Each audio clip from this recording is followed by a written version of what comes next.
Seberapa besar kemurahan hati Anda yang bersifat pribadi?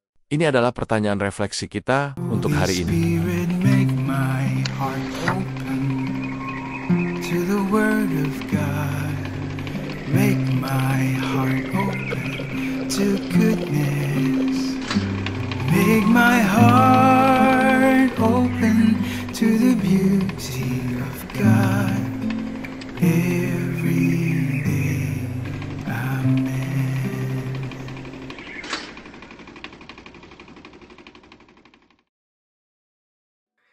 Hai semua, hari Senin yang diberkati untuk kalian semua. Terima kasih telah berada di sini hari ini. Saya ingin berbagi sebuah kisah yang sangat menyentuh hati saya. Dan kemudian saya ingin menghubungkannya dengan sesuatu yang diajarkan Yesus. Karena saya pikir ini sangat bermakna bagi cara kita hidup. Pada 3 September, saya mengalami salah satu momen yang tak akan pernah kulupakan. Saya sedang berada dalam perjalanan misi di Hongaria. Perjalanan yang luar biasa. Rendah hati, menginspirasi, dan bertemu dengan Yang Mulia Uskup J. Nuseis, Kelly Ueskap Shambathli, dan Presiden Konferensi Wali Gereja Katolik Hongaria. Dia memberi saya sebuah buku indah berjudul Penghibur Orang yang Menderita. Ini dia bukunya. Buku ini menceritakan kisah tentang lukisan yang dikenal sebagai Bunda Maria yang menangis, atau juga disebut Madonna dari Irlandia. Begini kisahnya. Dulu, di Irlandia, Uskup Walter Lenci Selama masa penganiayaan, membawa lukisan ini bersamanya ketika dia pergi ke pengasingan. Akhirnya, lukisan ini sampai di sebuah katedral di JYR Hongaria pada tanggal 17 Maret tahun 1697, hari Santo Patrick. Saat misa, banyak orang menyaksikan sesuatu yang luar biasa. Mata Bunda Maria dalam lukisan itu mulai meneteskan air mata darah. Selama 3 jam, mereka mengelapnya, melepasnya dari bingkai, memeriksanya, tetapi tidak ditemukan penjelasan alami. Peristiwa itu dinyatakan sebagai mukjizat. Ribuan orang melihatnya. Banyak yang menandatangani dokumen kesaksian atas apa yang mereka lihat, baik Katolik maupun non-Katolik. Seiring waktu, lukisan itu dikenal dengan beberapa sebutan. Bunda Maria yang menangis dari Jiwe, Madonna dari Irlandia, tetapi juga satu nama yang sangat indah dan kuat. Penghibur orang yang menderita. Saya menceritakan kisah ini karena hal itu membantu aku memahami sesuatu yang penting. Ketika membaca perkataan Yesus dalam Injil Lukas 14:12-14, yang berbunyi, apabila engkau mengadakan perjamuan siang atau malam, janganlah engkau mengundang teman-temanmu atau saudara-saudaramu, atau sanak saudaramu, atau tetanggamu yang kaya, supaya mereka jangan mengundang engkau pula sebagai balasan, dan dengan demikian engkau mendapat balasan. Tetapi apabila engkau mengadakan perjamuan, undanglah orang miskin, orang cacat, orang lumpuh, dan orang buta. Engkau akan berbahagia karena mereka tidak dapat membalas kepadamu.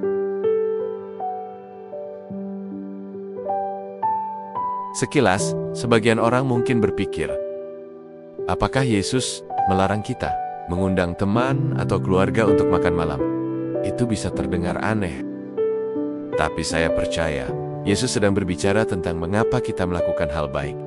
Apa motivasi kita jika kita mengundang orang supaya mereka mengundang kita kembali? Atau supaya orang lain melihat betapa dermawannya kita? Maka sebagian dari perbuatan itu adalah untuk pamer. Namun jika kita mengundang orang-orang yang tidak bisa membalas, yang tidak dapat memuji kita, atau bahkan tidak mampu membalas kebaikan kita, maka tindakannya lebih murni, rendah hati, tidak transaksional. Tujuannya bukan untuk mendapat pujian. Tujuannya adalah untuk melayani, untuk menjadi berkat. untuk memberi tanpa menghitung untung rugi. Inilah maksud Yesus ketika ia berkata, bahwa kita akan diberkati ketika berbuat baik tanpa bisa dibalas. Itulah yang diajarkan kisah Bunda Maria yang menangis kepadaku. Jujur saudara dan saudari, lukisan itu adalah simbol kesedihan dari penderitaan Dari Rosacek, tetapi juga simbol bahwa kita dilihat meskipun tidak ada seorang pun yang memperhatikan. Allah melihatnya. Lukisan itu menyampaikan bahwa penderitaan itu penting. Orang-orang yang menderita itu berharga. Allah peduli ketika kita melayani orang lain, terutama mereka yang menderita atau lemah. Dan kita melakukannya tanpa mengharapkan tepuk tangan.